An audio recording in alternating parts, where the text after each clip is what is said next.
Hello and welcome to grade up study. तो स्वागत है आपका आज के सेशन में। तो जैसे कि आपको पता है कि कल हमने एचपी पटवारी बैच के मॉक टेस्ट नंबर 5 की जो पीडीएफ है वो अपने ग्रुप में शेयर करी थी, और काफी सारे ऐसे एस्पिरेंट्स हैं जिन्होंने मुझसे कहा था कि सर उसके जो आंसर की है वो प्लीज हमें प्रोवाइड करवाइए। तो आंसर की छोड़िए, आज हम आपको पूरी सोल्यूशन वीडियो प्रोवाइड करवाने वाले हैं। जो सोल्यूशन वीडियो हमने डिस्कस करी थी अपने एचपी पटवारी बैच वाले जो एस्पिरेंट्स है उनके साथ में, ठीक है। क्योंकि जैसे हमारा मॉक टेस्ट होता है एवरी मंडे, उसके बाद नेक्स्ट डे हम उसकी सोल्यूशन वीडियो लेके आते हैं और अपने बच्चों के साथ डिस्कस करते हैं कि हाँ आपने कहां कहां पर गलती करी थी और वहां पर आपको ये चीज इंप्लीमेंट करनी थी। तो मुझे लगता है कि आंसर की से अच्छा ये है कि आपको कंप्लीट वीडियो प्रोवाइड करवा दी जाए, जहां पर आपको ये पता लग सके कि हाँ भाई इस क्वेश्चंस को हम कैसे टैकल करेंगे और हमारे पटवारी बैच में किस प्रकार की जो क्लासेस है वो कंडक्ट करवाई जाती हैं, ठीक है। तो फर्स्टली मैं आपको बता देता हूं कि जो पटवारी बैच है ये स्टार्ट हो चुका है। आप भी अभी भी आप इनरोल कर सकते हैं। इसके लिए आपको करना क्या है, अपने आपको पता है कि प्ले स्टोर में आपको एप्लीकेशन मिल जाएगी, ठीक है। आपको अपने प्ले स्टोर में, गूगल प्ले स्टोर में सर्च करना है, ग्रेड अप स्टडी एप्लीकेशन को इंस्टॉल कर लेना है, ठीक है। वहां पर आपको जाना पड़ेगा अवर कोर्सेज में, ये कंप्यूटर वर्जन है तो वहां पर आपको अवर कोर्सेज का ऑप्शन मिलेगा, वहां पर आपको चले जाना है और वहां पर आपको एचपी पटवारी बैच देखने को मिल जाएगा। आप यहां पर व्यू कोर्स पे क्लिक कर सकते हैं, ठीक है। यहां पर 6 मंथ्स की वैलिडिटी रहेगी। बाकी आप यहां पे पूरी डिस्क्रिप्शन की फीचर्स देख सकते हैं कि इसमें आपको क्या क्या चीजें मिलने वाली है, ठीक है। और उसके बाद यहां पर कुछ क्लासेस भी है जो कि एज ए डेमो क्लासेस हमने डाली हुई हैं, आप डेमो क्लासेस भी देख सकते हैं। लेकिन पहले मैं आपको बता दूं कि इसमें जो क्लासेस चलती हैं वो मंगलवार से लेके शनिवार तक चलती हैं। संडे को छुट्टी रहती है रिवीजन के लिए, और एवरी मंडे मॉक टेस्ट होता है और एक डेमो के लिए पीडीएफ हमने आपके साथ में शेयर करी थी, ठीक है। तो आप इस प्रकार से इस बैच में जुड़ सकते हैं, अभी भी जुड़ सकते हैं और अपनी पटवारी एग्जाम की तैयारी ग्रेड अप स्टडी के साथ में कर सकते हैं। तो चलिए अब आपको कंप्लीट सॉल्यूशन वीडियो इस मॉक टेस्ट।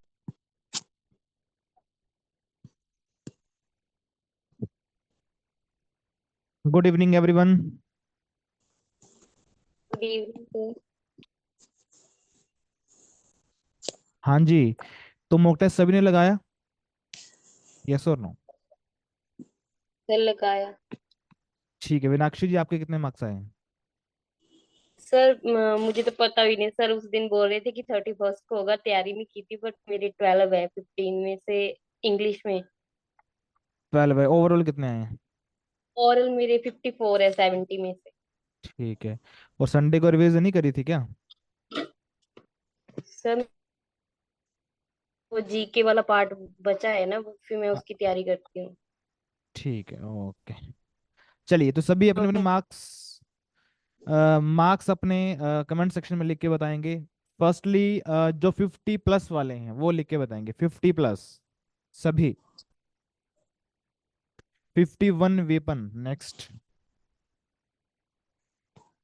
50 प्लस सभी लिख के बताएंगे। 59 दीपक। 52 अचला जी। और टफ तो नहीं था मेरे अकॉर्डिंग, पेपर आसान ही था। बाकी बताइए बस। 49, ठीक है। ईशा ठाकुर जी, आप अपना माइक ऑन करिए प्लीज।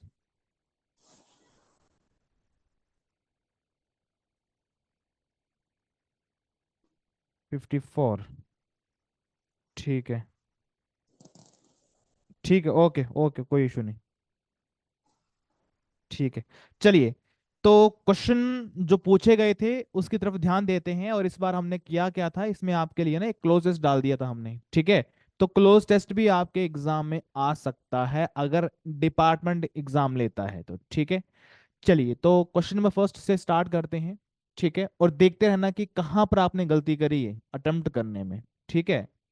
तो पहला क्वेश्चन आप सभी के सामने है। चिल्ड्रन आर इनोसेंट्स, जूम करते हैं। Children are innocent souls dash need the right guidance and role models in life. बताइए इसमें विच, वाई, हु और व्हाट। यहां पे मुझे बताइए कि यहां पर सब्जेक्ट ऑब्जेक्ट चलेगा, ठीक है। तो क्या लगाओगे आप यहाँ पे? क्या लगाया था आपने? हु लगाया था। अच्छा, अब आपने हु किसके अकॉर्डिंग लगाया, मेरे को ये बताइए। सब्जेक्ट के साथ। ठीक है, सब्जेक्ट। अच्छा, क्या मेरे को बताओ कि आवाज में कोई इशू लग रहा है क्या आपको? No sir. ठीक है ना ऑडियो? ठीक है, ओके। तमन्ना, आवाज बिल्कुल ठीक है। ठीक है, चलिए। तो यहाँ पे आपका आएगा हु। अब देखो, मैंने आपको बताया भी था कि जब भी हम हु वर्सेस होम देखते हैं तो हमें देखना पड़ेगा कि हम सब्जेक्ट की बात कर रहे हैं या फिर ऑब्जेक्ट की बात कर रहे हैं। कभी कभार क्या होता है कि हमें वहां पर प्लेस दिया होता है जहां पर हमें हु और होम लगाना पड़ता है। अगर वो प्लेस हम एज ए सब्जेक्ट की तरह यूज कर रहे हैं, उस यानी कि उस स्पेस में, उस फिल इन द ब्लैंक में अगर सब्जेक्ट का नाम आएगा तो हमें हु लगाना पड़ेगा, नहीं तो होम लगाना पड़ेगा। ठीक है, तो यहाँ पे हु की सेंस बनेगी, क्योंकि children are innocent souls dash need. अब नीड किसको है? अब नीड तो सब्जेक्ट को ही होगी। तो यहाँ पे आपका लगेगा हु। ठीक है, souls who need the right guidance and role models in life. ठीक है, अब यहां मुझे बताइए कि यहां पर जो नीड है सही गाइडेंस की, तो ये किसको है? चिल्ड्रन को या फिर सोल्स को? ये बताइए। चिल्ड्रन। चिल्ड्रन को है, तो चिल्ड्रन यहाँ पे हमारे पास क्या हो जाएगा? सब्जेक्ट हो जाएगा, तो उसके लिए हम यहाँ पे हु का यूज करेंगे। नेक्स्ट क्वेश्चन था आपके पास, he was dash on time, he is always very punctual. बताइए इसमें आपने कौन सा यूज किया था? Spot well exact. तो अब he was exact on time का मतलब कुछ हुआ ही नहीं, तो स्पोर्ट का यहाँ पे आपको यूज करना था। अब आपने जब फिल्म जो एक्टर वगैरह आते हैं, एक्ट्रेस आती हैं, तो वहां पे आपने जरूर ये वर्ड सुना होगा कि आज सोनाक्षी सिन्हा स्पोर्ट की गई है ना इस फलाने जगह पे। तो स्पोर्ट का मतलब होता क्या है वैसे? क्या होता है? Exactly sir. उस हाँ, टाइम। ठीक है। तो इसीलिए यहाँ पर जो स्पोर्ट वर्ड है ये बिल्कुल यहाँ पे सही बैठ रहा है। He was spot on time, he is always very punctual. ठीक है, next one is what was his dash to your decision to quit studies. बताइए, what was his reacting, reaction, react या फिर none of this? Reaction reaction. Sir. ठीक है, तो reaction हम यहाँ पे बोलेंगे। अच्छा, अब मेरे को बताओ कि यहाँ पे रिएक्शन की पार्ट ऑफ स्पीच क्या है? पार्ट ऑफ स्पीच क्या है इसकी, रिएक्शन की? बताइए। Noun sir. नाउन, बस वेरी गुड। तो नाउन कौन सा है ये? अब्स्ट्रैक्ट। एब्स्ट्रैक्ट। Abstract noun. ठीक है, वेरी गुड। नेक्स्ट चलते हैं। नेक्स्ट आपके पास है, he visits the needy to relieve them of their sufferings and poverty. इस सेंटेंस में नीडी क्या है? He visits the needy, noun. Adjective है, वर्ब, नाउन होगा सर। नाउन है। यहां से आप ऐसे ही पहचान सकते हैं क्योंकि दो आर्टिकल लगा हुआ है। तो आर्टिकल्स हम किसके लिए यूज करते हैं? सब्जेक्ट। नाउन। नहीं, नाउन के लिए सॉरी। यूज करते हैं, है ना? नाउन होगा तब भी हम आर्टिकल लगाएंगे, चाहे वो डेफिनेट हो चाहे वो इनडेफिनेट हो। ठीक है, तो यहां पे ये आपका क्या हो जाएगा? तो नाउन हो जाएगा। ठीक है, next one is select the correct spelled word. तो ट्रेवल्ड हम कैसे लिखेंगे? D option sir. D option. तो काफी आसान था ये। आगे बढ़ते हैं। नेक्स्ट आपके पास है, Mahmud Ghaznavi has invaded India many times. इस सेंटेंस में इन्वेडेड क्या है? सर वर्ब होगा सर ये। वर्ब होगा इसका, है ना? और यहां पर जो वर्ब की फॉर्म है वो प्रेजेंट की है, पास्ट के, फ्यूचर की है? फास्ट की। पास्ट की है। तो इन्वेड जो है ये एक वर्ब है, और इसी की पास्ट फॉर्म का हमने यूज किया है इन्वेडेड, क्योंकि हैज के साथ में हम वर्ब की थर्ड फॉर्म का यूज करते हैं। तो दैट्स वाई इन्वेडेड यहाँ पे लिखा हुआ है, और ये हमारे पास क्या हो जाएगी? तो वर्ब हो जाएगी, यानी कि none of this. Next one is correct the following sentences. तो यहां पे आपको करेक्ट करना उस चीज को। बताइए, ये नाउन का क्वेश्चन है। C. C option. C C option है सर। ऑप्शन। मैंने आपको बताया था कि हेयर का काउंटेबल नहीं होता। ठीक है, तो हर हेयर इज कर्ली। ठीक है, चलिए नेक्स्ट वन। अच्छा, यहाँ पे इन्वेडिंग का मतलब होता क्या है वैसे? इन्वेड का मतलब क्या होता है? आक्रमण करना। आक्रमण करना, है ना? तो आक्रमण करना मैंने आपको बताया भी था कि ऐसे वर्ड्स जिनके लास्ट में या फिर ना लगा हो या फिर ना लग सकता है, तो वो हमारी पहचान होती है, किसकी? वर्ब की पहचान होती है। अच्छा, आगे बढ़ते हैं। नेक्स्ट आपके पास इन द फॉलोइंग, अच्छा पैसेज आ गया ये। अब मैंने आई थिंक आपको बताया था या फिर नहीं बताया था। देखो, जब भी क्लोज टेस्ट आता है ना, जब भी क्लोज टेस्ट आता है, बेसिकली ये पुलिस एग्जाम में आता है, पटवारी का कुछ पता आइडिया नहीं है, लेकिन एग्जामिनर आपको जैसे मर्जी मोल्ड करके क्वेश्चन दे दे, आपको आप करने वाले होने चाहिए। अब जब भी क्लोज टेस्ट आता है तो सबसे पहले आपको पहचानना पड़ेगा कि यहाँ पर जो कहानी दी गई है वो प्रेजेंट की है, पास्ट की है, या फिर फ्यूचर की बात की जा रही है। तो उसी के अकॉर्डिंग आपको यहाँ पे काम करना पड़ेगा। Sir videos not visible and voice also not clear. क्या ऐसी दिक्कत आ रही है क्या किसी को, तमन्ना के अलावा? No no sir. सर। नहीं है तमन्ना जी, आप ऐसे करिए, अगेन इसको एंड करिए, ठीक है, मीटिंग को, इस क्लास को अगेन फिर आप ज्वाइन करिए इसको, ठीक है। हाँ, और अगर आप कोई भी ईयरफोन का यूज कर रहे हैं तो प्लीज एक बार उसको करिए, उसको यानी कि डिस्कनेक्ट करिए, फिर देखिए, ठीक है। बाकी सभी को क्लियर आ रही है? अच्छा, तो ये हो गया। तो यहां से हमने देखा, आई थिंक आपने भी देखा होगा कि यहाँ पर जो स्टोरी की बात की जा रही है, वो स्टोरी प्रेजेंट की है, पास्ट की है, फ्यूचर की है? बताइए। पास्ट की। पास्ट की हमने पहली लाइन में देख लिया, the fox were very good, है ना। पास्ट की इसने बात करी है। अब आपके माइंड में ये आ गया कि हाँ भाई, अगर आगे कुछ भी दिया हो तो हमें पास्ट में ही इस स्टोरी को लेके जाना है, ठीक है। अब देखो कैसे किया था ये। तो पहला पॉइंट तो यही है कि आपको सेंस पहचाननी पड़ेगी, पास्ट प्रेजेंट एंड फ्यूचर की। The camel and the fox were very good friends and very good thieves. One day the two friends dash to cross the river, है ना। अब देखते हैं इसका क्या इसने ऑप्शन दिए हुए हैं। डिसाइडिंग, आर डिसाइडिंग, डिसाइडेड, या फिर विल डिसाइडेड। अब यहां से मुझे बताइए कि प्रेजेंट पास्ट फ्यूचर जो चीजें हमने पहले ही निकाल ली हैं, क्या वो यहाँ पे अभी यूज की जाएंगी, है ना। यस। तो क्या यस हो सर। जाएगा? आर होगा नहीं, प्रेजेंट का है ही नहीं, फ्यूचर का भी नहीं है। डिसाइडिंग भी अगर वॉज वर लिखा होता तो हम यूज कर सकते थे। डिसाइडेड यहां पे होगा, ठीक है। तो ऑप्शन नंबर सी यहां पे आपका बिल्कुल ठीक बन जाना था। तो deciding to cross the river so that they could travel to a dash farm to steal food, to a dash farm, ठीक है। अब यहां पर अ लिखा हुआ है, यस और नो। अब यहां पर मुझे बताइए कि आगे क्या आना चाहिए, नाउन, एडजेक्टिव, या कुछ और, क्योंकि आगे कोई भी और नाउन नहीं लिखा हुआ है। अ डैश फॉर्म, ठीक है। फार्म है यहाँ पे, इसकी पार्ट ऑफ स्पीच क्या हो जाएगी फार्म की? इसकी पार्ट ऑफ स्पीच क्या है? फार्म नाउन हो इज जाएगा द सर। पार्ट, हाँ नाउन है। इसका मतलब ये है कि अ यहाँ पे लगाया हुआ है, और अ लगता है हमेशा किसके लिए? नाउन के लिए। और जो नाउन यहाँ पे है, अब हो सकता है यहाँ पर एक एडजेक्टिव आए या कुछ और भी आ जाए, क्योंकि अ लगता है आर्टिकल, सॉरी, नाउन के लिए, तो नाउन यहाँ पे है। अब हमने यहाँ पे देखना है एडजेक्टिव, ठीक है। तो नाइन्थ का यहाँ पे क्या बनेगा? ये आपके सामने ऑप्शन है, near by, near, nearest, nearly. अब देखो यहाँ पे ना आपके सामने एडजेक्टिव ही दिए हैं। अब यहाँ पे क्या हो जाएगा? नियर बाय हो जाएगा। मैं ईशा ठाकुर जी बता रहे हैं नियर बाय हो जाएगा। मैं अगर आपसे पूछूं कि यहाँ पर नियरेस्ट क्यों नहीं होगा, मुझे आपसे इसका उत्तर चाहिए कि नियरेस्ट क्यों नहीं होगा। वहीं पे एक ही था सर। हाँ जी,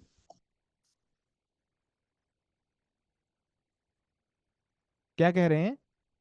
तो और कोई ऑप्शन नहीं है क्योंकि वहां पे एक ही होगा। अच्छा, इसके अलावा एक और भी चीज है, जैसे कि हमने वहां पर क्या देखा, अ देखा ना। अच्छा, हमने अ देखा, मुझे बताइए कि क्या हम सुपरलेटिव डिग्री के साथ में अ लगा सकते हैं, यस और नो?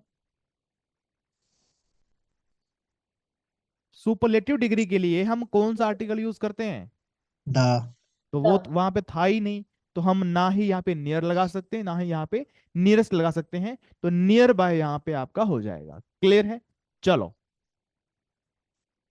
तो ये था आपका नाइन्थ, और टेंथ आपका यहाँ पे है, ठीक है। फोर्थ के लिए वो गया, the small fox dash swim so the camel said to his friend climb. अब इसका मतलब क्या हुआ कि यहाँ पर नेगेटिव वर्ड आएगा, यानी कि वो स्विम नहीं कर सकता, ठीक है। फॉक्स जो छोटी फॉक्स है वो स्विम नहीं कर सकती, तो उस केस में आपको यहाँ पे चूज करना है। तो नेगेटिव यहाँ पे हमने वर्ड चूज करना है, ठीक है। तो ought to, might, could not, may not. अब यहां पे नेगेटिव तो ये दोनों है, कुड सीओडी। नॉट। अब हमें आपको पता है क्या यहां पर भी, यानी कि क्वेश्चन नंबर 10 में भी आपका पास्ट प्रेजेंट फ्यूचर काम में आ रहा है कि नहीं आ रहा? यस आ yes. रहा है ना, हमें पता है, हमें तो वही लेना पड़ेगा जो पास्ट के लिए हम यूज करते हैं। तो दैट्स वाई कुड नोट यहाँ पे आपका हो जाएगा। क्लियर है? ठीक है, चलिए नेक्स्ट यहाँ पे क्या था। अच्छा, फिर उसने किया कि क्लिम्ब, यानी कि क्लिम्ब अप ही करेगा वो, तो ये तो सिंपल सी बात है ना। अब नहीं करेगा, अप ही होता है क्लिम्ब अप करना, अपने पीठ पे उसको चढ़ाना। ठीक है, तो ये हो गया। On to my back and I will swim across the, क्या रिवर, की रिवर ही होगा यहाँ पे 12 का, है ना, रिवर हो रिवर ही गया। है सर। हाँ, अब मैंने आपसे ये पूछना है कि यहाँ पर इसने अक्रॉस क्यों लिखा है, अक्रॉस का मतलब क्या है, क्योंकि ये आपका प्रेपोजिशन ही है जो कि हम अभी करंटली पढ़ रहे हैं। अक्रॉस का मतलब क्या होता है? पार करना किसी चीज को। पार। हाँ, यानी कि एक पॉइंट से दूसरे पॉइंट तक जाना। ऐसा ही है जैसे कि ये एक रिवर जा रही है, और अगर आप इस पॉइंट से इस पॉइंट जा रहे हैं, तो हम क्या यूज करेंगे, अक्रॉस। तो अक्रॉस द रिवर यहाँ पे आपका बन जाएगा। तो ये क्वेश्चन था। ठीक है, तो यहां से आपने क्या सीखा कि जब भी क्लोज टेस्ट आपके एग्जाम में आए, तो आपको सबसे पहले ये देखना पड़ेगा कि वहां पर उस कहानी की, उस स्टोरी की सेंस क्या है, प्रेजेंट की है, पास्ट की है, फ्यूचर की है। ठीक है, कभी कभार वो फ्यूचर की भी बात कर सकता है, टेक्नोलॉजी टॉपिक के ऊपर, किसी भी टॉपिक के ऊपर। ठीक है, हाँ, ठीक है, आगे चलते हैं। 12 तक कंप्लीट है, नेक्स्ट देखते हैं। अच्छा, नेक्स्ट क्वेश्चन था, Yash dash the ball very far and the ball went across the road. अब इसमें भी आपको वही देखना पड़ेगा टेंस। हाँ, बताइए क्या होगा? थ्री होगा सर। थ्री होगा, यानी कि आपने कहां से देखा कि ये पास्ट की बात कर रहे हैं? तो वेंट। वेंट। वेंट से देखा। ठीक है, वेरी गुड। अब ये बड़ा अच्छा क्वेश्चन था, किस किस का ये क्वेश्चन गलत गया है, मेरे को पहले ये बताओ। आई 14 का का। वी किसने किया है? आई का वी करने वाला है कोई? हम्म। अच्छा, मुझे आपने अभी ये बताना है कि आई का वी क्यों नहीं हो सकता। ये वाले नाउन तो एडवर्ब में भी था, ये वाले नाउन टू एडवर्ब में भी था। अच्छा, बताओ तो सही इसका आंसर। मैंने क्या पूछा आपसे कि वहां पे वी क्यों नहीं होगा, अवर क्यों होगा? प्लूरल है वी, तो प्लूरल तो पूछा हुआ उसने, प्लूरल फॉर्म। इसमें भी तो प्लूरल ही पूछा हुआ है, फिर वी क्यों नहीं होगा? बताइए मनीष,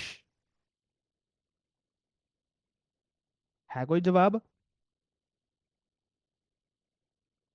अच्छा, ठीक है, अब देखना क्या लिखा हुआ है। वी मतलब हमारे जो क्लोज नहीं होते हैं, अवर मतलब रिलेटिव्स या अपने की बात हो सकती है। अच्छा, ठीक है। अच्छा, अब थोड़ा सा ध्यान देना, अगर मैंने आपसे पूछा कि यहां पर माई की पार्ट ऑफ स्पीच क्या है? प्रोनाउन। माई प्रोनाउन। प्रोनाउन है, प्रोनाउन की तरह इसको यूज करके बताइए। माई को प्रोनाउन में यूज करो और मुझे एक सेंटेंस बताओ। यहाँ पे नाउन है सर, पर ऐसे प्रोनाउन ना पर। यहां पे कोई सेंटेंस लिखा हुआ है क्या? आपने कैसे पहचान लिया इसको? मैंने कहा माई को आप एज ए प्रोनाउन की तरह यूज करो, सेंटेंस बताओ।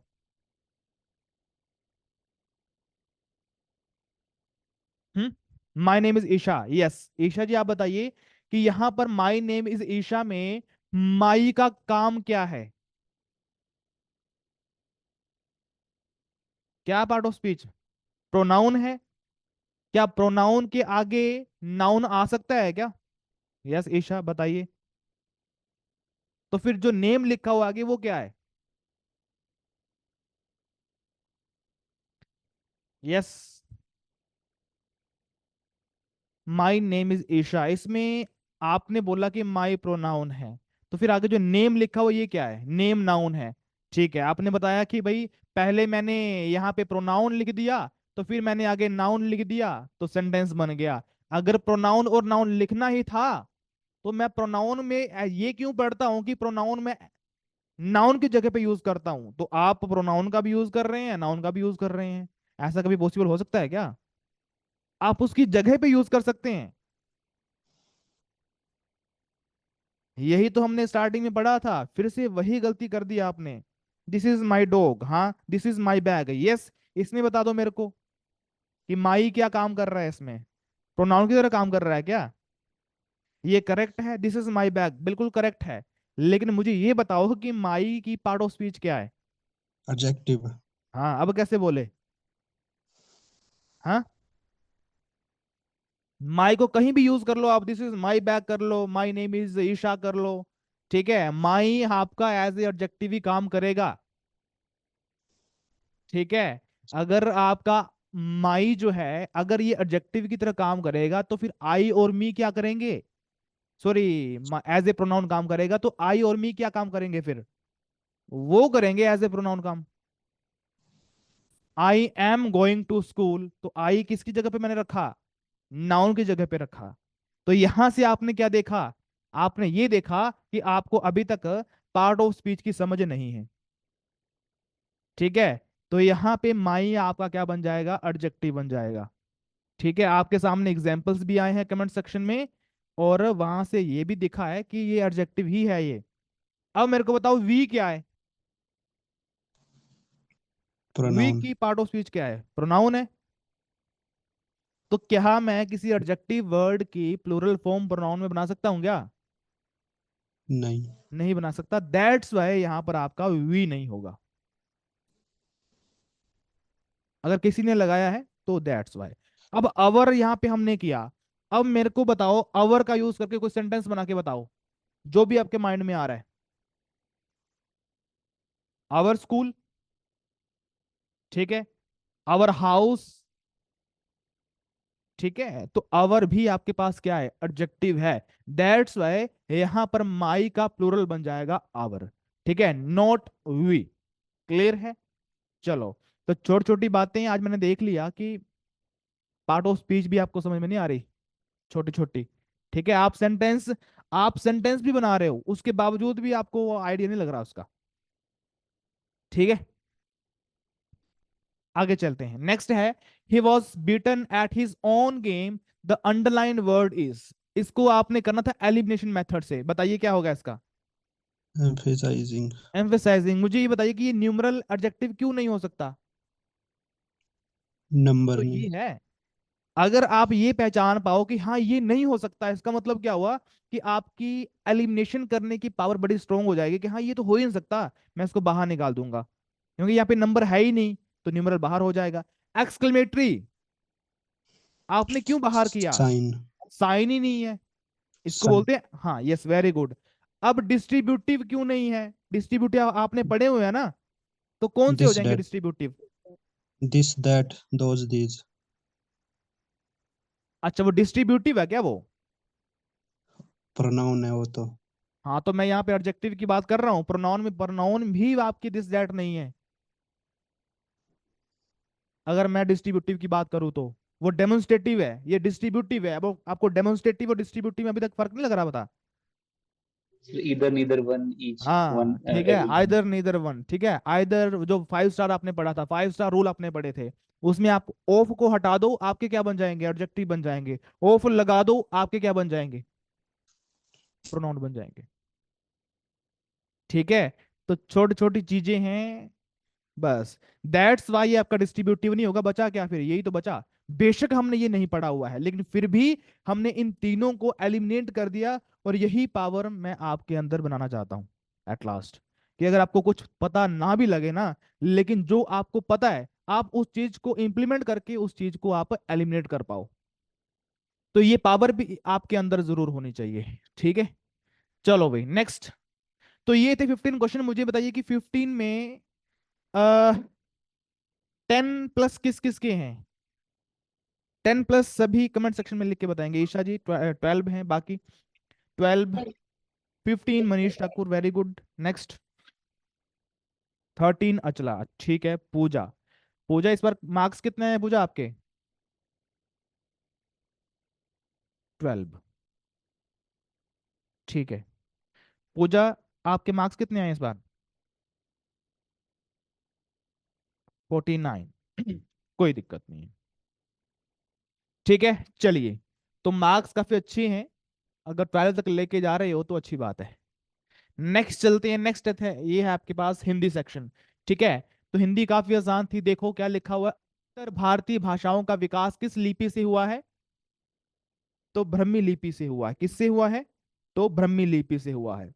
अब देखो, हम वो करते हैं ना, सब डिवाइड करते हैं चीजों को, जैसे कि हम करते हैं ना, जैसे कि हमने कौन कौन सी लिपि पढ़ी हुई है? हमारी हिंदी की लिपि क्या है? देवनागरी, देवनागरी। ठीक है, यहां लिखते हैं। तो यही है आपकी ब्राह्मी लिपि, ब्राह्मी लिपि। और इसी के सब पार्ट्स होते हैं बाकी लिपियां, जैसे कि इसी के अंदर आपकी निकल गई देवनागरी लिपि, गुरु शिखर लिपि। तो जितनी भी लिपियां हैं, मैक्सिमम जो लिपियां हैं, ठीक है, वो निकली हुई हैं ब्राह्मी लिपि से, यानी कि वो इनके क्या हो जाएंगे? सब पार्ट्स हो जाएंगे, ठीक है। तो ब्राह्मी लिपि is the correct answer. Next चलते हैं। स्थान के आधार पर बताइए कि मूर्धन्य व्यंजन कौन से है? कंठ, तालु, मुर्दा, यानी कि जो हमारी तीसरी ट्रिक है वो यहाँ पे काम आएगी। अकुह, इचुयश और ऋतुरश, बताइए क्या होगा इसका? सी होगा सर इसका। हाँ, तो ऑप्शन नंबर सी हो जाएगा, क्योंकि इसमें अकुह कंठ से होगा, इचुयश, ऋतुरश। तालु। अकुह पहली हमारी कंठ की थी, दूसरी हमारी तालु की थी, और तीसरी हमारी मूर्धन्य की थी। तो अकुह, इचुयश और ऋतुरश। तो ऋतुरश यहाँ पे है मूर्धन्य व्यंजन की। तो ऋतु, क्या ट के वर्ग, ट वर्ग में ड ड आता है क्या? यस। तो दैट्स वाई यहाँ पे ऑप्शन नंबर सी हो जाएगा, ठीक है। नेक्स्ट चलते हैं। निम्न में बताइए कि किस शब्द में द्वित्व व्यंजन होते हैं? बताइए। दिल्ली, दिल्ली। दिल्ली में। तो बेशक हमने ये कवर नहीं किया, लेकिन फिर भी यहाँ पे आप इस वर्ड से जरूर पहचान पा रहे होंगे कि यहाँ पर दो की बात की जा रही है। दो मतलब ऐसा व्यंजन जो दो बार किसी भी शब्द में लगा हुआ है। तो दिल्ली में ल एक आधा है, फिर पूरा है, ठीक है। तो दैट्स वाई द्वित्व व्यंजन आपका ये हो जाएगा।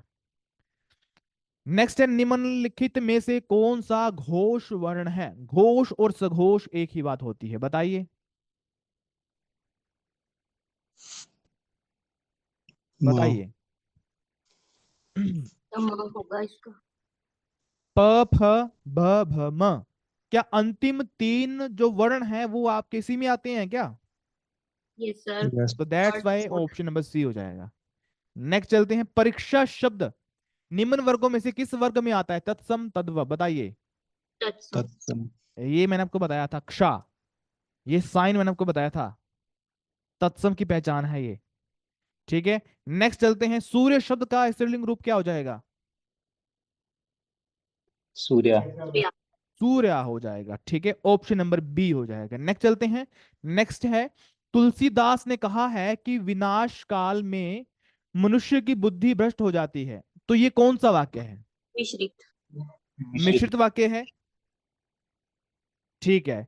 अब यहां पर जैसे कि ताकि, की, तो ये पहचान होती है मिश्र वाक्य की। अगर यहाँ पे आपको और लिखा हुआ मिल जाता किसी भी वाक्य, किसी दूसरे वाक्य में, तो ये किसकी पहचान है? संयुक्त की। संयुक्त वाक्य में। और सरल वाक्य की पहचान क्या है? सरल वाक्य की पहचान क्या है? सरल वाक्य की पहचान क्या है? कि उसमें सिर्फ और सिर्फ एक ही वाक्य होगा, ठीक है। उसमें सिर्फ और सिर्फ एक ही वाक्य होगा, एक ही वाक्य होगा। अब आप कैसे पहचानोगे कि ये एक वाक्य है या फिर दो वाक्य है? जिसमें एक ही क्या होगा? कर्म होगा, अगर होगा तो, ठीक है। या फिर कर्म नहीं, कर्म रहने दो, जिसमें एक ही क्रिया होगी, जिसमें एक ही क्रिया होगी, यानी कि वो एक सिंगल वाक्य बन जाएगा। जैसे कि अगर हम इंग्लिश की बात करें तो subject plus verb plus object हम लिखते हैं ना, तो ये एक सिंगल वाक्य है। वर्ब मतलब क्रिया। अगर किसी एक वाक्य में एक वर्ब है, यानी कि ये एक सिंगल वाक्य है, और यही पहचान है सरल वाक्य की, ये एक सिंगल वाक्य से बनता है। आगे चलते हैं, नेक्स्ट है, निम्न में से कर्तावाचक वाक्य का चयन कीजिए। कर्तावाच्य बताइए। ए मोहन हाँ, पुस्तक मोहन पढ़ता है। पुस्तक पढ़ता है, ठीक है, तो यहाँ पे कर्ता का काम यहाँ पे जरूर होना चाहिए। चलिए, अच्छा मुझे यहाँ पे अब ये बताइए कि यहाँ पर जो नींद लिखा हुआ है, नींद, इसकी पार्ट ऑफ स्पीच क्या है हिंदी में, बताइए। क्रिया। क्रिया है क्या नींद? हम्म, तो फिर नींदना होना चाहिए, नींदना। फिर विशेषण। विशेषण है क्या? अच्छा मैंने बोला आती है, लेकिन क्या आती है? नींद आती है। क्रिया विशेषण हुआ। नहीं, क्या आपको ये कर्म नहीं लग रहा है क्या, कर्म? सर कर्म। हाँ हाँ हाँ, जैसे मैंने बोला मैंने खाया, तो खाया मेरे पास क्रिया है, लेकिन खाया क्या? मैंने आम खाया, तो आम मेरे पास क्या हो जाएगा, कर्म। ठीक है, तो यहां पे आती है, क्या आती है? तो नींद आती है, तो नींद क्या हो जाएगा, कर्म हो जाएगा। ठीक है, चलो नेक्स्ट वन इज, आप चले जाएं, रेखांकित। हाँ, यानी कि आपकी बात कर रहा है, तो इसमें कौन सा सर्वनाम हो जाएगा, ये आप। मध्यम पुरुष मध्य पुरुष, ठीक है, सेकंड पर्सन के लिए हम यूज करते हैं आप यानी कि यू। ठीक है, नेक्स्ट है, संज्ञा की द्विरुक्ति हो तो उसके बीच में कौन सा चिन्ह आता है? योजक योजक। हाँ, जैसे कि योजक, योजक दो बार के एक बार, धीरे धीरे, है ना, तो योजक चिन्ह आता है। ठीक है,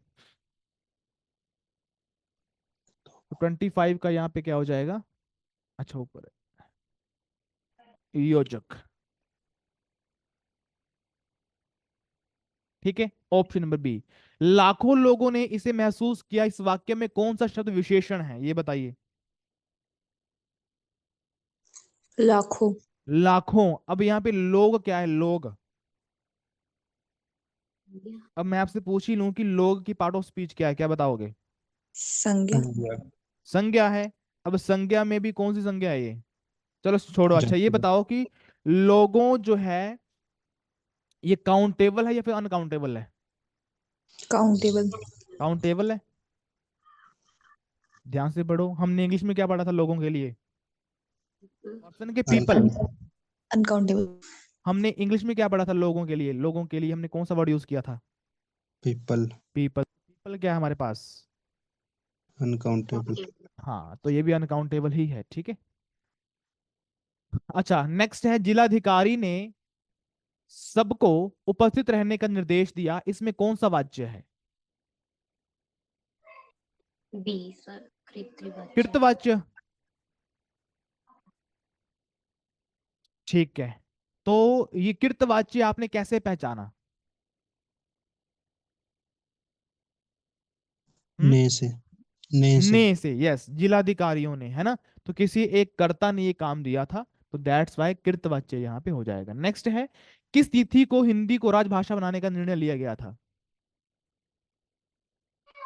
बताइए। ऑप्शन। 14 14 सितंबर 1949। 1949 को, तो इस तिथि को हम क्या बनाते हैं? हिंदी दिवस। कौन सा, राष्ट्रीय के अंतर्राष्ट्रीय? राष्ट्रीय। और अंतर्राष्ट्रीय कब बनाते हैं हम? 10 जनवरी। 10 जनवरी को मनाते हैं। 10 जनवरी को ही क्यों मनाते हैं, उस दिन क्या हुआ था, पता है? पहला विश्व हिंदी सम्मेलन। हिंदी सम्मेलन हाँ, हिंदी सम्मेलन हुआ था पहला। ठीक है, हुआ कब था, आई थिंक 1974 को हुआ था, 1975। 5 को हुआ था, लेकिन ये मनाना कब से स्टार्ट किया गया था फिर, विश्व हिंदी दिवस? 2006। 2006, और किसके टाइम पीरियड पे? मनमोहन सिंह के समय। में। हाँ जी, ठीक है, तो इसीलिए 10 जनवरी की डेट चुनी गई थी, तो यहाँ पे 14 सितंबर हो जाएगा। ऑप्शन नंबर बी, अमृत का प्रायवाची शब्द क्या हो जाएगा, आज हमने पढ़ा था ये सुबह, सुधा। सुधा, ठीक है। मुंह का निवाला का अर्थ क्या है? अत्यंत प्रिय। बहुत आसान काम। आसान काम। बहुत आसान काम, ठीक है। तो ये थे आपके सामने क्वेश्चन हिंदी के। तो मुझे बताइए कि हिंदी में 10+ मार्क्स किसके हैं? 10+, 13, 14, ठीक है, ओके। मनीष तुम्हारे कितने हैं भाई? 12। हिंदी में कमी रह रही है तेरी, ठीक है। चलिए, ये आपका साइंस पोर्शन है, ये आशीष सर करेंगे। नेक्स्ट चलते हैं हम अपने जी के पोर्शन की तरफ।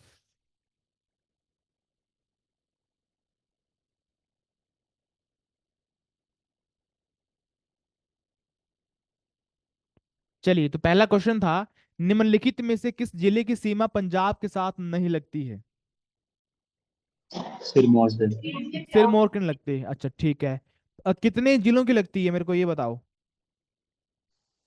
पंजाब के साथ? Sir hi 5। 5। कौन कौन से हैं? तो चंबा। चंबा, कांगड़ा, ऊना, बिलासपुर, सोलन। बिलासपुर, चंबा, हाँ ठीक है, और सोलन भी लगता है थोड़ा सा, ठीक है। तो 5। नेक्स्ट है, भारत के कुल क्षेत्रफल के अनुसार हिमाचल का क्षेत्रफल कितने प्रतिशत है? तो 1.7%।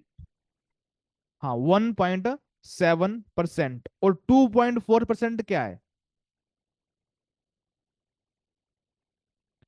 और अगर मैं जनसंख्या की बात करूं, तो जनसंख्या कितनी रहती है? 2.4%। 2.4% जनसंख्या रहती है या फिर क्षेत्रफल है उसका? हम्म मेरा आपसे क्वेश्चन ये है कि हिमाचल प्रदेश में जनसंख्या ज्यादा रहती है परसेंटेज में, या फिर उसका एरिया परसेंटेज में ज्यादा है? एरिया।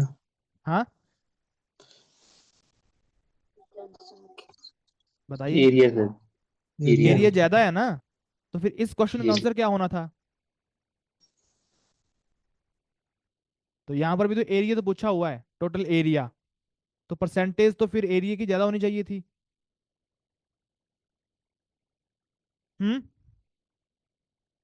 क्या ये क्वेश्चन गलत है? मेरे को तो गलत लग रहा है।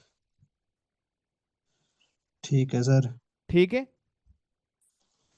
क्षेत्रफल सर इतना ही है सर, हिमाचल का इंडिया से वन पॉइंट सेवन 1.7। 1.7% है क्या? यस। और जो यस जन पॉपुलेशन रहती है वो कितनी है परसेंटेज में? 0.57। 2.56। चलो ठीक है, आगे बढ़ते हैं। नेक्स्ट आपके पास, हिमाचल प्रदेश का सबसे अधिक क्षेत्रफल किस क्लाइमेट जोन के अंदर आता है? सबसे ऊपर वाला, ड्राई टेम्परेट। ठीक है। चलिए, तो जो आपके टेम्परेट जोन है वो आती है सबसे ज्यादा, ठीक है, ड्राई जोन वाली। नेक्स्ट आपके पास, तेंतु दर्रा हिमाचल प्रदेश के किन दो जिलों को आपस में जोड़ता है? बी कांगड़ा।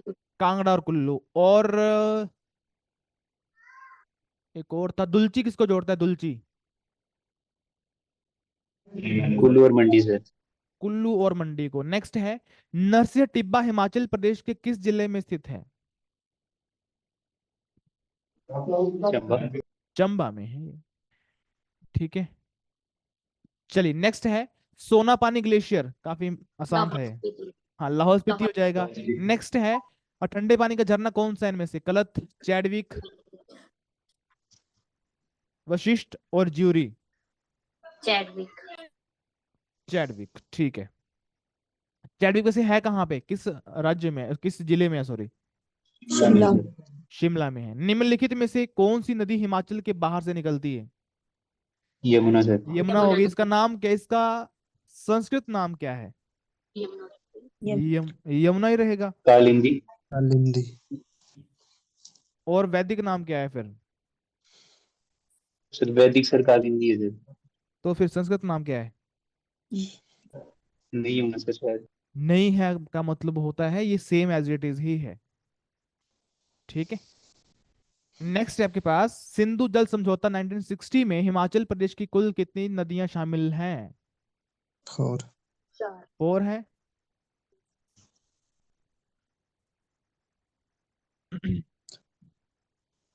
अच्छा, इसमें पूछा है हिमाचल प्रदेश की कुल नदियां, है ना? कौन कौन, टोटल कितनी है वैसे? 5 SJCRBS। ठीक है, सिंधु, झेलम, चिनाब, रावी, ब्यास, सतलुज। 1 2 3 4 5 6, टोटल 6 हैं इसमें। ठीक है, तो 5 नहीं है। लेकिन जब हम हिमाचल की बात करें तो झेलम तो आपकी कहाँ पे है? J&K में। जम्मू चिनाब है हमारे पास। ठीक है, हमारे पास एक चिनाब है, रावी है, ब्यास है, सतलुज है। तो हिमाचल प्रदेश की कुल 4 नदियां, और सिंधु नदी और झेलम रिवर है, ये J&K में है। आगे बढ़ते हैं। नेक्स्ट है, प्रसिद्ध मार्कंडेय मंदिर हिमाचल प्रदेश के किस जिले में स्थित है? बिलासपुर बिलासपुर में है। नेक्स्ट है, भारत की सबसे ऊंची झील चोलामू झील कहाँ स्थित है? सिक्किम सिक्किम। हाँ, सिक्किम में है। नेक्स्ट वन इज, कठपुतली नृत्य किस राज्य का लोक नृत्य है? राजस्थान राजस्थान राजस्थान। राजस्थान में है। कौन सा राज्य मध्य प्रदेश के साथ सीमा साझा नहीं करता है? झारखंड झारखंड। सबसे ज्यादा सीमा स्पर्श करने वाला राज्य कौन सा है भारत का? यूपी यूपी है। ठीक है, नेक्स्ट वन इज, भारत के साथ कुल कितने देश अपनी सीमा साझा करते हैं? 7 9 9। अब नहीं यहां सर। पर लिखा हुआ है कि कुल, तो क्या इसमें हमारे वाटर बॉडीज भी आएंगी? Yes Yes, sir. ठीक है, चलिए नेक्स्ट वन इज,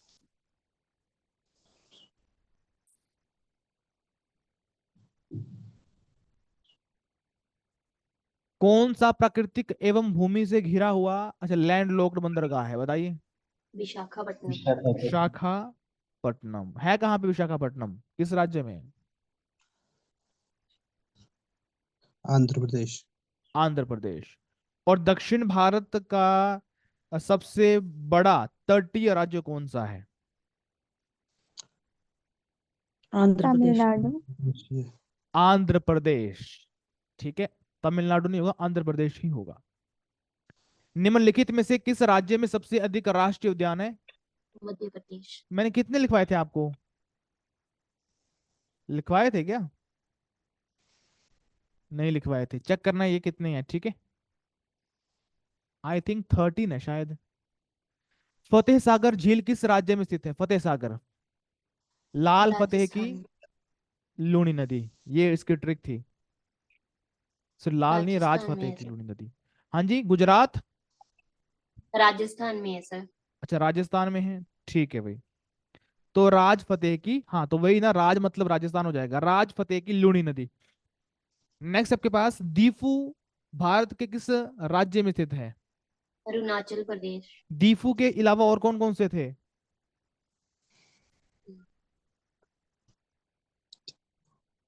दीफू के अलावा और कौन कौन से थे? यांगयाप है याद? ठीक है, तो यांगयाप भी आपका अरुणाचल प्रदेश में है। नेक्स्ट वन इज, मेट्टूर बांध भारत के किस राज्य में स्थित है? कर्नाटक तमिलनाडु तमिलनाडु में होगा ये।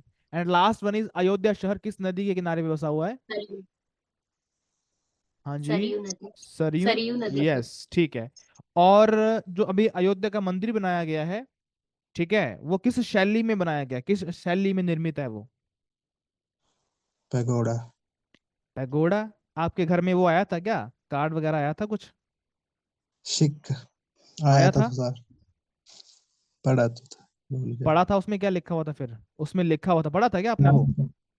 सर नागर शैली नागर नागपुर लिखा था सर शायद हाँ, उसमें पढ़ा था क्या? यस हाँ, ठीक है, तो वो भी याद रखना। चलिए, तो नेक्स्ट अभी आशीष सर आपके साथ कंटिन्यू करेंगे। जय Hind.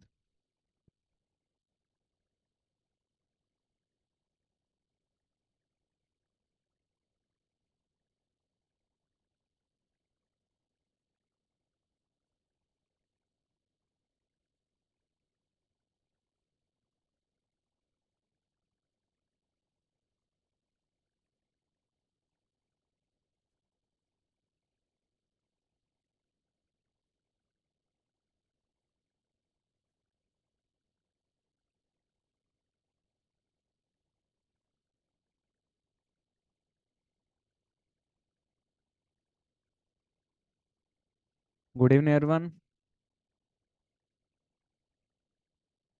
I am audible? Yes, sir. चलो, साइंस में किसके सभी ठीक हैं? 5 ही क्वेश्चन थे।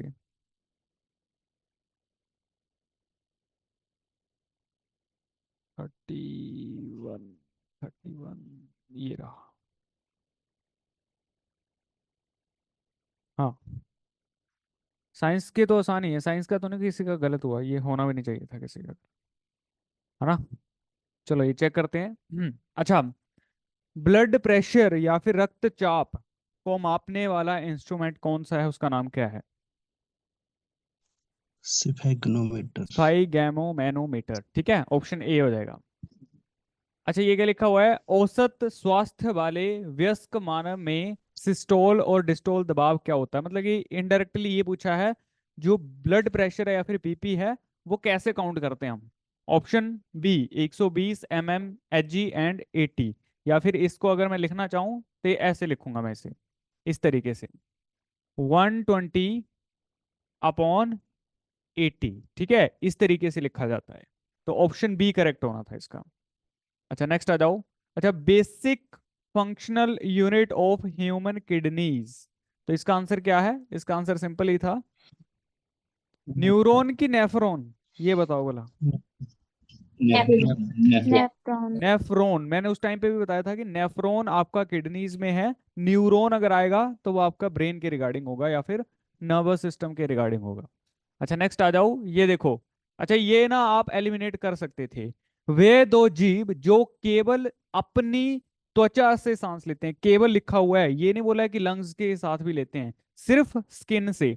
अब इसमें आपको अर्थवॉर्म तो पता था कि जो केंचुआ है वो तो पक्का लेता है, तो आप ये ऑप्शन एलिमिनेट कर सकते थे। अब देखो यहाँ पे लिखा हुआ है, एक में लिखा हुआ है फ्रॉग, लीच, फिश। मुझे बताओ, जो फिश है या फिर जो मछली है वो कहाँ से सांस लेती है? Gills. गिल्स। गिल्स से, तो ये भी बाहर हो गया ऑप्शन। अब 2 ऑप्शन रह गए। अब फ्रॉग का बताओ। Lungs and skin. Lungs and skin, लेकिन यहाँ पे ऑप्शन क्वेश्चन में क्या बोला है? सिर्फ आपकी स्किन होनी चाहिए, तो ये भी बाहर, तो एक ही ऑप्शन रह गया, जोंक और केंचुआ, ठीक है।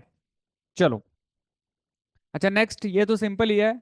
कौन सा रोग वायरस द्वारा होता है? इसका आंसर होगा आपका इन्फ्लुएंजा। चलो, नेक्स्ट आ गए आपका मैथ्स। चलो, मैथ्स में मुझे बताओ 15 में से क्या क्या स्कोर रहा, इसमें लिख के बताओ मुझे, किसका क्या स्कोर है 15 में से?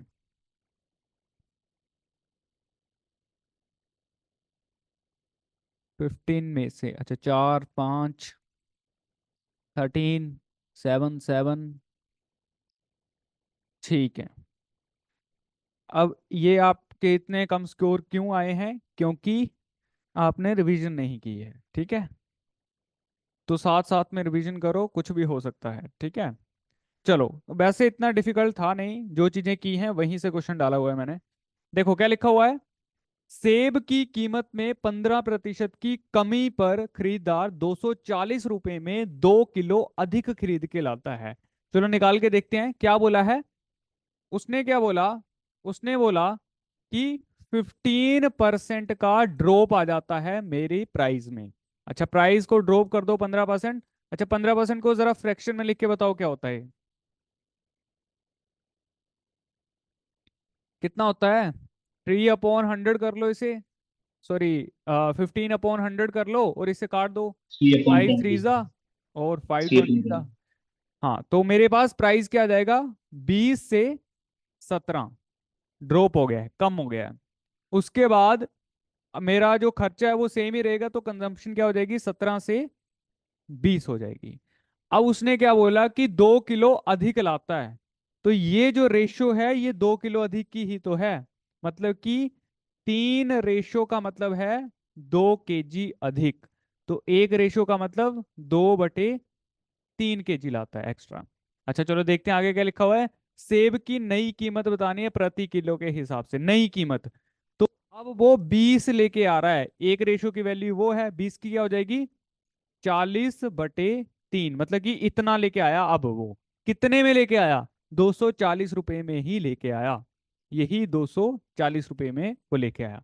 तो 1 किलो की कितनी आ जाएगी? इसका डिवाइड दे दो इसमें, 40 नीचे, 3 ऊपर, 0 से 0 एंड 24 कितना आ रहा है 6 18 18 आ जाएगा। 4 6 6 3 18 18 ही है इसका। ठीक है, ऑप्शन डी करेक्ट हो जाएगा आपका। सिंपल ही था ये। चलो नेक्स्ट। एक व्यापारी ने एक वस्तु 20% हानि पर बेची। यदि विक्रय मूल्य 100 रुपये बढ़ा दिया जाए तो 5% का लाभ होता। तो वस्तु का लागत मूल्य मतलब कि कॉस्ट प्राइस आपको बतानी है। अच्छा, पहले जैसा जैसा बोला वैसे लिखो। 20% की हानि हुई, लॉस हुआ, मतलब कि 1/5, तो मतलब कि 5 से 4 में बेची होगी। ये कॉस्ट प्राइस है, ये सेलिंग प्राइस है। आगे देखते हैं। अब उसने बोला अगर 100 रुपया बढ़ा दिया होता या फिर जो 100 रुपया ज्यादा में बेचा होता तो उसे फायदा होता 5% का। तो मतलब कि 5% का लाभ हुआ होता है। तो ये क्या होता है 1/20 होता है, मतलब कि 20 से 21 हो जाता। लेकिन अब मैं कंपेयर तभी कर पाऊंगा जब मेरा कॉस्ट प्राइस रेशो में बराबर होगा। यहाँ पे 5 है, यहाँ पे 20 है, तो ऊपर 20 बना सकता हूं मैं। इसको 4 से गुणा कर दो, इसको 4 से गुणा कर दो, तो यहाँ पे कितना बन जाएगा 20, यहाँ पे कितना बन जाएगा 16। अब कॉस्ट प्राइस बराबर है। देखो ये जो सेलिंग प्राइस में आपको डिफरेंस दिख रहा है यही 100 रुपए के बराबर है। तो कितने का डिफरेंस आ रहा है 5 का डिफरेंस आ रहा है। मतलब कि 5 बढ़ाने का मतलब है 100 रुपए। अगर मैं पैसों में बात करता हूं तो ये मेरा 100 रुपये हो जाएगा। तो एक रेशो कितना आ जाएगा, एक रेशो आ गया 20 रुपये आ गया। तो मुझे क्या निकालना है, मुझे निकालना है वस्तु का लागत मूल्य कॉस्ट प्राइस। तो रेशो में कितना है 20 रेशो, तो 1/20, तो 20/400। ऑप्शन नंबर बी ए आ जाएगा।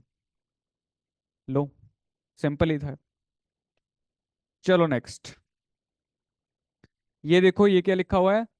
अच्छा, एक वस्तु को 69 रुपीज में बेचने पर 8% की हानि होती है। वस्तु को इतने रुपए में बेचा जाए तो लाभ या हानि। अब आप लाभ या फिर हानि किसके ऊपर कैलकुलेट करते हो पहले ये बताओ। लाभ और हानि किसके किसके ऊपर कैलकुलेट की जाती है। Cost price. कॉस्ट प्राइस के ऊपर। बोला है सेलिंग प्राइस 69 रुपीज है, लेकिन मुझे 8% का लॉस हुआ अगर मैं इतने में बेचता हूं। तो 8% का लॉस क्या होता है 8/100। मतलब कि इसको और काट सकते हो आप अगर काटना चाहो। चलो ऐसा करके इतने ही रहने देते हैं। कितना काटा आपने, अगर मैं 4 से काटूं 2/25, 4 2 8 एंड 4 25 100, मतलब कि 25 कॉस्ट प्राइस था रेशो में, 2 का लॉस होगा, 23 में मैंने उसे बेचा इस हिसाब से। आगे उसने बोला अगर वस्तु को 78 रुपीज में बेचा होता, अगर सेलिंग प्राइस रुपीज में 78 होता तो मुझे क्या हुआ होता। मुझे चेक करना है, पहले कॉस्ट प्राइस निकालनी पड़ेगी। अब ये देखो ये लॉस हुआ 8% का जब मैंने इतने में बेचा, तो ये 23 रेशो ही तो इसके बराबर है। तो 23 रेशो ही मेरा कितना है 69 रुपीज के बराबर है। तो एक रेशो कितना आ जाएगा, ये 3 आ जाएगा। तो 1/3 है, तो कॉस्ट प्राइस कितना है, कॉस्ट प्राइस है 25 रेशो, तो कितना हो जाएगा 25 दिए 75। तो 75 रुपए में वो चीज खरीद के लाया था, अब मैं उसे 78 रुपीज में बेच रहा हूं। तो मुझे कितने का फायदा हुआ 3 रेशो का फायदा हुआ। किसके रिस्पेक्ट में, मुझे हुआ 75 के रिस्पेक्ट में, मल्टीप्लाई 100। ये देखो फायदा ही हो रहा है, प्रॉफिट में आएगी चीज। तो 25 तिये 75, 25 चौके 100, 3 से 3 चला गया, मतलब कि 4% का प्रॉफिट हो रहा है। ऑप्शन नंबर डी आ जाएगा मेरा करेक्ट। ठीक है, चलो नेक्स्ट। ये आ जाओ 39th। ये क्या बोल रहा है, एक वस्तु को 72 रुपीज में बेचने पर 10% की हानि होती है, तो लाभ कमाने के लिए इतना कितने में बेचनी पड़ेगी। चलो चेक करते हैं। अच्छा 10% का लॉस हो रहा है, तो रेशियो क्या बनेगी सीपी और एसपी की, 10 से 9 हो रहा है। ठीक है, अब मैं लाभ कमाना चाहता हूं 5% का, तो 5% का मुझे प्रॉफिट कमाना है। तो 5% होता है 1/20, मतलब कि 20 से मुझे 21 में जाना है। लेकिन मेरा कॉस्ट प्राइस बराबर होना चाहिए रेशो में। तो दोनों में बराबर करने के लिए मैं ऐसा करता हूं, इसको 2 से गुणा कर देता हूं, तो ये 20 हो जाएगा, ये मेरा बन जाएगा 18। अब कॉस्ट प्राइस बराबर है। अब देखो मुझे क्या बोला है, जब मैंने इतने में बेचा 72 रुपीज में बेचा, तो यही बेचना ये लिखा हुआ है, तब लॉस हुआ है आपका। तो 18 रेशो ही मुझे 72 रुपीज में या फिर पैसों में दी हुई है। तो एक रेशो कितना आ जाएगा, 4। एक रेशो आ गया 4। मुझे क्या निकालना है कि नया विक्रय मूल्य कब होगा, जब मैं 5% का प्रॉफिट कमाऊंगा, वो है 21 रेशो। तो इसमें 4 का गुणा कर दो। देखो 4 किसके लास्ट में है, ये रहा, यही आंसर है। ठीक है, चलो नेक्स्ट। नेक्स्ट आ जाओ, क्या लिखा हुआ है, पूछते रहना, अगर कोई डाउट रह जाएगा तो पता कर लेना, और जिसका जहां पे गलत हुआ, कैसे गलत किया, वो अपने एंड से देखते रहना। एक वस्तु का लागत मूल्य, अच्छा इतना है, कॉस्ट प्राइस दिया हुआ है, 10% की छूट दे दी, अच्छा 12.5% का लाभ हुआ, तो अंकित मूल्य बताना है। ठीक है, ये मुझे सीपी दिया हुआ है पहले से, तो फिलहाल के लिए छोड़ दो, पहले रेशो बनाओ। 10% की छूट मतलब कि 10% का डिस्काउंट मिला है, मतलब कि 1/10। तो यहां पे जो मेरी रेशो बनेगी वो एमपी और एसपी की बनेगी, मतलब कि मार्केट प्राइस और सेलिंग प्राइस की रेशो बनेगी। तो ये क्या हुआ, 10 मैंने अंकित किया था, 9 में मैंने उसे बेच दिया। दूसरा क्या बोला, ऐसा ही करने पर मुझे 12.5% का लाभ हुआ, ये प्रॉफिट हुआ। ये होता है 1/8, मतलब कि 8 से 9 का प्रॉफिट हुआ। ये कॉस्ट प्राइस है, ये सेलिंग प्राइस है। अब देखो दोनों में ब्रिज बनाने का काम कौन कर रहा है, एमपी और सीपी में ब्रिज बनाने का काम कौन कर रहा है, सेलिंग प्राइस। तो सेलिंग प्राइस की रेशो बराबर होनी चाहिए, तो इसमें पहले से बराबर ही है, मुझे कुछ भी करने की जरूरत नहीं है, यही मेरा सारा चीजें बन जाएगी। अब क्या बोला है, कॉस्ट प्राइस मुझे 800 रुपए दिया हुआ है, मतलब कि 8 रेशो 800 रुपए है, 1 रेशो 100 रुपए है। मुझे क्या निकालना है, मार्केट प्राइस। 10 रेशो, तो इसमें 1000 आ जाएगा, मतलब कि मैंने 1000 में वो चीज रखी थी और उस पे 900 में मैंने उसे बेचा होगा, और 800 मेरा कॉस्ट प्राइस था। सिंपल। नेक्स्ट आ जाओ 41। अब ये देखो सिंपल क्वेश्चन है, एक आदमी 12 रुपए में 12 वस्तुएं खरीदता है, ठीक है, और उन्हें 1.25 रुपीज प्रति वस्तु की दर से बेचता है। मतलब कि अगर वो 12 रुपए में 12 वस्तुएं खरीद के लाया, तो 1 रुपए में कितनी वस्तु लेके आया, एक ही लेके आया, फिर एक वस्तु 1 रुपए में लेके आया। उसने बोला वो कितने में बेच रहा है, ये सीपी है, एसपी क्या है, 1.25, एक ही बेच रहा है, तो इसमें फायदा कितना हुआ, तो देखो 0.25 का फायदा हुआ, किसके रिस्पेक्ट पे, एक के रिस्पेक्ट में, मल्टीप्लाई 100, तो ये कितना आ जाएगा आपके पास, 25% का फायदा आ जाएगा डायरेक्ट। लो, सिंपल क्वेश्चन। नेक्स्ट आ जाओ। अच्छा ये बताओ ये किस किस का गलत है, 40 सेकंड। सभी का गलत होगा, ये मैक्सिमम सभी का इसमें गलत होगा, नहीं, क्योंकि आपने क्वेश्चन को मैंने ध्यान से, इसमें हाँ बी किया, नो प्रॉफिट नो लॉस। अच्छा, नो प्रॉफिट नो लॉस। चलो चेक करते हैं, मतलब कि आंसर गलत है उसमें, आंसर की में नहीं, बट मेरा मैंने सही है सर, ओके। मतलब कि जिसने ध्यान से पढ़ा होगा ना इस क्वेश्चन को, उसका सही होगा, बाकी सभी का गलत होगा। चलो देखते हैं सही। क्या बोला है। एक, केवल एक ही कीमत पर 2 टेप रिकॉर्डर बेचे गए। पहली लाइन से उसने बोल दिया सेलिंग प्राइस दोनों का बराबर है। उसने क्या बोला, एक उसे 10% लाभ होता है एक पर, अच्छा 10% का प्रॉफिट करते हैं। ये क्या हो गया, मैं अगर यहां पे बनाता हूं कॉस्ट प्राइस और सेलिंग प्राइस की रेशो, 10% प्रॉफिट का मतलब होता है 10 से 11 में बेचा होगा। अब दूसरा उसने कितने में बेचा, 10% लॉस पर बेचा, तो वो क्या होता है 10 से 9 में बेचा होगा। अच्छा अब बताना है कुल लेन देन में लाभ हुई कि हानि हुई, लेकिन उसने क्या बोला है, जो आपका सेलिंग प्राइस है दोनों का वो बराबर है। मुझे रेशो में बताओ क्या सेलिंग प्राइस बराबर है, नहीं, तो मुझे यहां से निकालना पड़ेगा या फिर बराबर करना पड़ेगा। तो 9 का गुणा इधर करना पड़ेगा, 11 का गुणा इधर, 9 इधर 11 इधर। अब नई रेशो बनेगी आपकी। तो यहां से बनाओ, वहां से कितना आ गया 90 और ये आ गया 110 कॉस्ट प्राइस, और सेलिंग प्राइस दोनों का कितना आ गया 99 और 99। अब बना आपका क्वेश्चन। तो यहां से देखो क्या प्रॉफिट हो रहा है क्या लॉस हो रहा है। तो ये प्लस ही करना पड़ेगा क्योंकि दोनों अलग अलग चीजें हैं। तो ये कितना आ गया 19 198 आ गया ये, और ये कितना आ गया 0 9 10 200 रुपये आ गया। ठीक है, तो देखो कितने का लॉस हुआ, 2 रेशो का लॉस हुआ।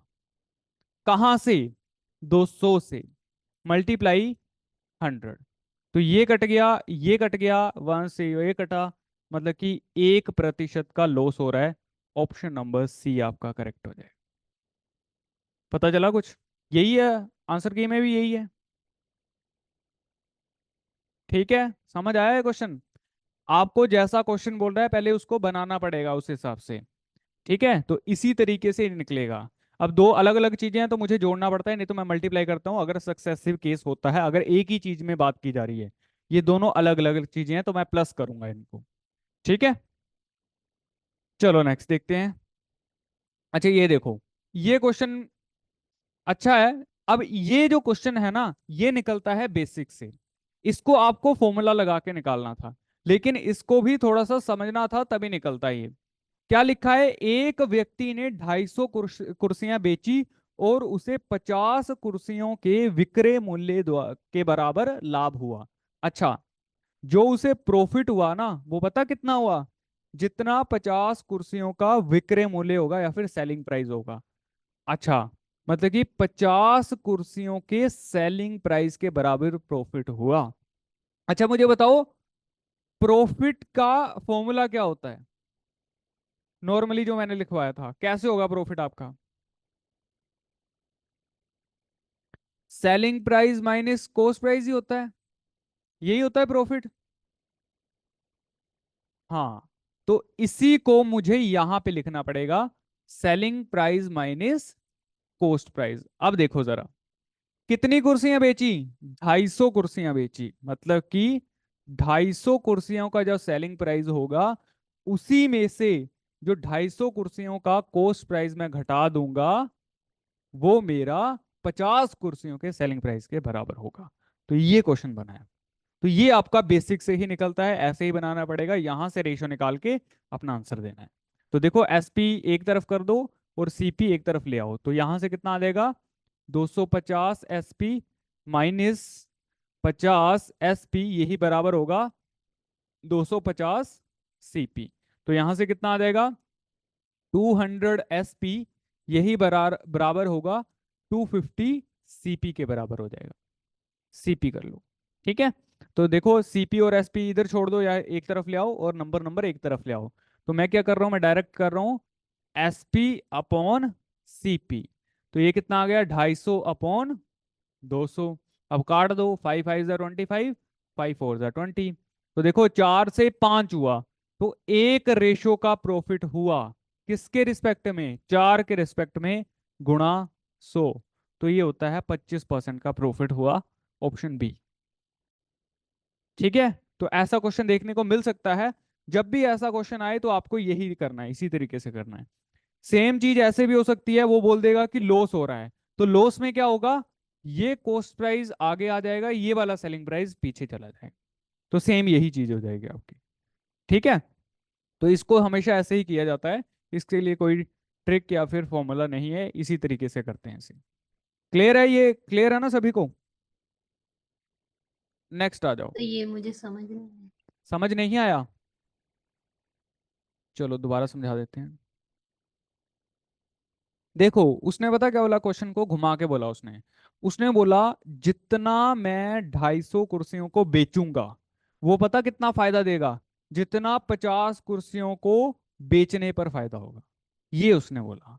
ठीक है, तो आपको वो चीजें निकालनी है, बस आपको बस लिखना है कि कैसे लिखोगे। अब देखो 250, अगर एक कुर्सी का सेलिंग प्राइस ये है तो 250 का कितना हो जाएगा, ये 250 कुर्सियों का सेलिंग प्राइस हो गया। 250 कुर्सियों का कॉस्ट प्राइस कितना हो जाएगा? ये हो जाएगा। अच्छा मुझे बताओ प्रॉफिट क्या होता है? प्रॉफिट होता है selling price minus cost price. तो 250 कुर्सियां अगर मैं बेच रहा हूं तो उसी के रिस्पेक्ट में मुझे प्रॉफिट होगा, 250 के रिस्पेक्ट में ही प्रॉफिट होगा, उन्हीं का चेक करना पड़ेगा। तो 250 कुर्सियों का सेलिंग प्राइस और इसी का मैं कॉस्ट प्राइस घटा दूं, माइनस कर दूं, तो ये प्रॉफिट हुआ। लेकिन ये प्रॉफिट किसके बराबर हुआ? 50 कुर्सियों के सेलिंग प्राइस के बराबर हुआ। मतलब कि जो 50 कुर्सियों का सेलिंग प्राइस होगा वो प्रॉफिट। तो ये आपको ऐसे ही बनाना पड़ेगा, इससे ही रेशो निकालनी पड़ेगी। अब क्लियर है? आगे सेम ही है फॉर्मूला। ठीक है, अब तो नहीं दिक्कत कोई? ठीक, तो बस आगे सोल्व कर लो। अब देखो इसी क्वेश्चन को अगर मैं घुमा देता हूं, चलो अगर आपको ये नहीं समझ आया अब आ जाएगा। मैंने बोला अगर मैं इसी क्वेश्चन को चेंज कर दूं, मैंने बोला उसे ना लॉस हुआ, ये बनाते हैं यहाँ पे कितना लॉस कर लो आप, 150 कर लो यहाँ पे। लो अगर 150 करके देखोगे या फिर ऐसा ही बना लो तो क्या होगा? तो 250 कुर्सियों का जो सेलिंग प्राइस होगा इसको मैं 250 कुर्सियों के कॉस्ट प्राइस से घटा दूंगा, ये मेरा प्रॉफिट या फिर लॉस हुआ। यहाँ पे प्रॉफिट हो रहा है तो प्रॉफिट ऐसा लिखूंगा। अगर मैं इसमें लॉस बोलता हूं ना तो लॉस कैसा होगा? 250 कुर्सियों का जो कॉस्ट प्राइस होगा उसी में से 250 कुर्सियों का सेलिंग प्राइस घटाना पड़ेगा, तो ये लॉस हुआ। यही किसके बराबर होगा? वो अगर बोल देगा कि 150 लिख लूं तो 150 कुर्सियों के सेलिंग प्राइस या फिर कॉस्ट प्राइस के बराबर होगा। तो बस इसी तरीके से आपको स्टेटमेंट को बनाना है, आपका आंसर आएगा। ठीक है, चलो अभी ये आ जाओ, ये तो सिंपल ही है। 10 संतरे का विक्रय मूल्य 13 संतरे के लागत मूल्य के बराबर है। तो जैसा बोला है वैसा लिखो। 10 ऑरेंजेस का जो कॉस्ट प्राइस है वही 13 ऑरेंजेस के सॉरी सेलिंग प्राइस यही आपका इसके सीपी के बराबर है। तो सीपी और एसपी की रेशियो बना लो। एसपी और सीपी क्या आ जाएगा? 13/10 आ जाएगा। तो कितने का प्रॉफिट हो रहा है?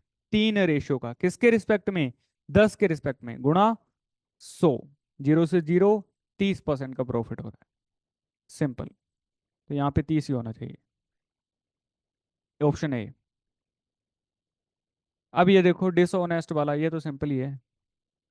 एक बेईमान दुकानदार लागत मूल्य पर चीनी बेचता है लेकिन वह 10% कम वजन तोलता है, तो लाभ या फिर हानि? तो मतलब कि 10% कम तोलता है वेट में, तो वेट में क्या होगा?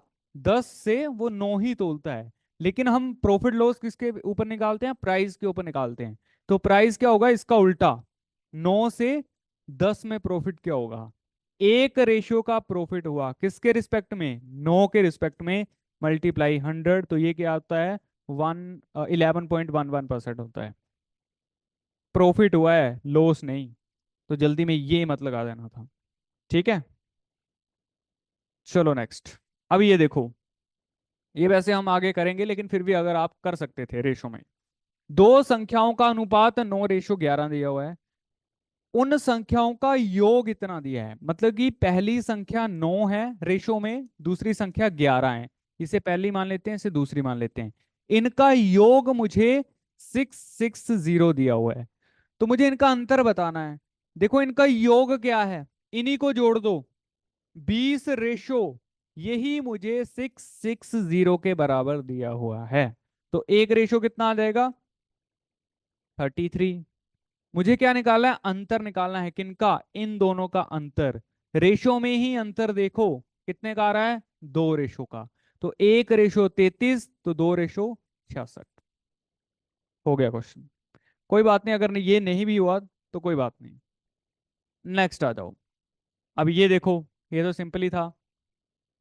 वो आपको छोटी से छोटी संख्या निकालनी है जो इन सभी से डिवाइड करें तो प्रत्येक संख्या में सेम रिमाइंडर आना चाहिए। अच्छा पहले तो वो नंबर निकाल लो, पहले तो वो नंबर निकाल लो जो इनसे कट जाता है। तो क्या होगा? मतलब कि इनका एलसीएम ही होगा। तो किन किन का? 2, 3, 4, 5 एलसीएम होना चाहिए। अच्छा ये देखो एलसीएम निकालो, क्या हो गया 20, 2 10 30 तो आएगा आएगा, 4 और आ गया 120। 120 आ गया एलसीएम। लेकिन ये वो संख्या है,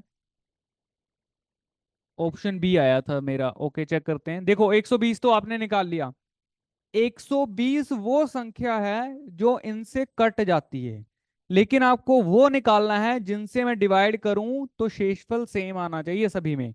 मतलब कि एलसीएम प्लस कुछ आगे कोई संख्या जुड़ रही होगी, तब जाके वो नंबर बन रहा होगा जिससे मैं डिवाइड करूंगा। 120 तो वो संख्या है जो कट जाती है। पहला ऑप्शन देखो 121 आ रहा है, 120 में एक जोड़ा 121। जरा चेक करके देखो क्या 121 को अगर मैं इनसे डिवाइड करता हूं तो प्रत्येक संख्या में आपका शेषफल सेम आ रहा है? सेम आ रहा होगा। 2 से डिवाइड किया रिमाइंडर 1, 3 से डिवाइड करूंगा रिमाइंडर 1, 4 से 5 से करूंगा रिमाइंडर 1।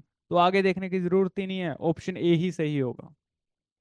अगर आपका ऑप्शन ए होता ही नहीं, ये होता ही नहीं, तो अगला आपका आंसर होता 241, ये होता। फिर आपको इसका मल्टीपल देखना था, उसमें एक नंबर जोड़ना था, फिर चेक करना था अगला नंबर कौन सा है। तो मेरा आंसर यही है, मुझे पता चल गया तो यही आंसर है, आगे देखने की जरूरत ही नहीं। जो 240 है वो अगला मल्टीपल है जो इन तीनों से कट जाता है। हमें मिनिमम निकालना है, एलसीएम निकालना है, तो एलसीएम आपका सबसे छोटी संख्या होती है। ठीक है, चलो नेक्स्ट नेक्स्ट देखते हैं। ये देखो, अच्छा रेशो बनानी है किसकी? 1.5 मीटर की रेशो बनानी है 10 सेंटीमीटर के साथ। अच्छा ऐसा करते हैं, मीटर को सेंटीमीटर में बनाते हैं। 1 मीटर में कितने सेंटीमीटर होते हैं? 1000। 100 होते हैं। 1 मीटर में 100 सेंटीमीटर नहीं होते? 1 मीटर में 100 सेंटीमीटर होते हैं। ठीक है, तो बस इसको काट दो। पूछी किसकी इसकी है, मीटर्स में निकालनी है कि सेंटीमीटर्स में निकालनी है? ठीक है, अगर नीचे मेरा 10 और आ गया यहाँ से, और एक जीरो और लगेगी, जीरो से जीरो चला गया तो 150 और 10 निकालना पड़ेगा। ये कट गया तो 15:1 आना चाहिए, है कहीं पे? ये वाला होगा। इसका आंसर क्या है? इसका आंसर की में आंसर क्या है इसका? ऑप्शन ए है क्या? हाँ, आंसर की में इसका आंसर क्या है? 48 क्वेश्चन का सर देखो बोला। आंसर की में डी दे रखा है, बट 15:1 तो था ही नहीं ऑप्शन में। फिर तो ये होना चाहिए था। आंसर में ऑप्शन बी है इसका, ऑप्शन डी। डी फॉर ये वाला। Yes sir. ये तो हो ही नहीं सकता, ये यस गलत सर, है। नहीं हो सकता। ये नहीं हो सकता, तो ये होना चाहिए था, इसका ए होगा। ठीक है, या तो एक 15:1 होता या फिर 1:15 होता। हाँ एक की जगह 18 लगा सर, गलती से। ठीक था। हाँ, ये भी हो सकता है। एक ही होगा, 15 एक ही होगा। 15:1 होगा ना? ठीक है, ये होगा फिर, ऑप्शन डी होगा, ये 8 लग गया है।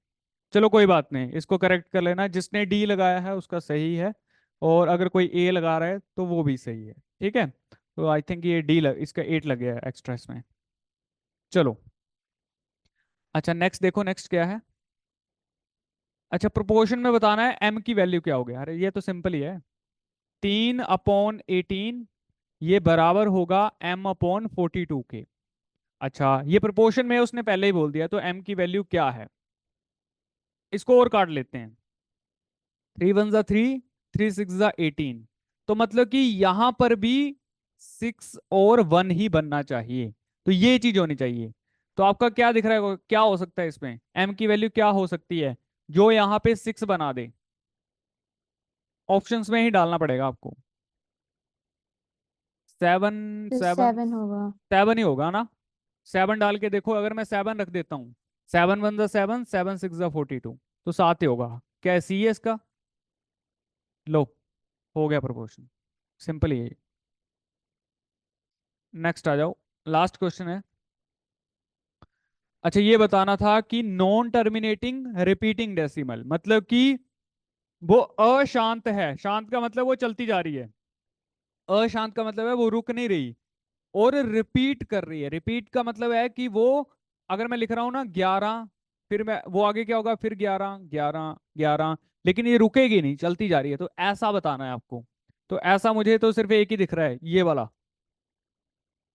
मैंने आपको एक चीज बताई थी कि टर्मिनेटिंग कैसे निकालते हैं, शांत कैसी होती हैं, या तो उसके नीचे में 2 की पावर कुछ हो, या फिर उसके नीचे में 5 की पावर कुछ हो, या फिर उन दोनों के नीचे में, या फिर उसी नंबर के नीचे में 2 की पावर गुणा 5 की पावर हो। अगर ऐसा चीजें होंगी तो वो आपकी शांत भिन्न होगी, अशांत नहीं हो सकती कभी भी। अगर आप ध्यान से देखते हैं ना, इसके नीचे 24 है, 16 है, 25 है, ये 2 और 5 के स्क्वेयर्स में आ रही हैं या फिर उनकी पावर्स में आ रही हैं, तो ये तो नहीं होगा, ये भी नहीं होगा, ये भी नहीं होगा। तो एक ही बच रही है, यही होगा। आप 3 को 11 से डिवाइड करके देखो, ये इतना जाएगा 0.27 27 27 27 27, चलता जाएगा चलता जाएगा इनफाइनाइट टाइम तक। ठीक है, तो इसका ऑप्शन सी ही करेक्ट होगा। चलो, तो ये थे कुछ क्वेश्चंस। एक दो क्वेश्चंस को छोड़कर मुझे नहीं लगता आपको कोई दिक्कत होनी चाहिए थी। बाकी 13 नंबर आपके सेफ स्कोर थे। अगर 30 नंबर आप मैथ्स में लाते तो मोर देन इनफ होता, ये चेरी ऑन द टॉप हो सकता था। ठीक है, अच्छा बताओ, किसी का कोई डाउट है तो आप पूछ सकते हो, नहीं तो फिर क्लास को एंड करते हैं, फिर नेक्स्ट क्लास में मिलते हैं। है किसी का कोई डाउट? नहीं? चलो फिर ठीक है, जय हिंद, मिलते हैं नेक्स्ट क्लास में।